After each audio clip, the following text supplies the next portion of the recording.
Ever had an international client try to pay and their card just gets declined?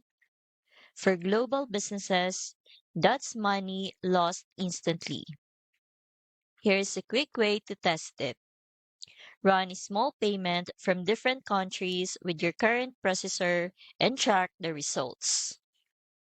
When you start seeing patterns like multiple declines from certain countries, that's a sign your processor is not set up for true international payments.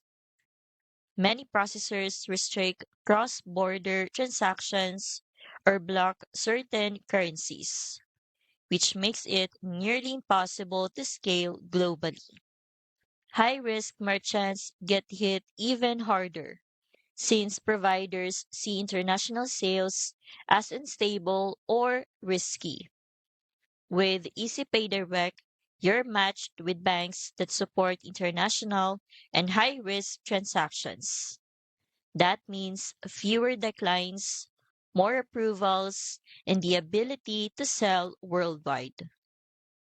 I've linked EasyPay Direct in the description so you can check it out. You will also get features like transaction routing, which automatically distributes payments across accounts so you stay live even if one has issues.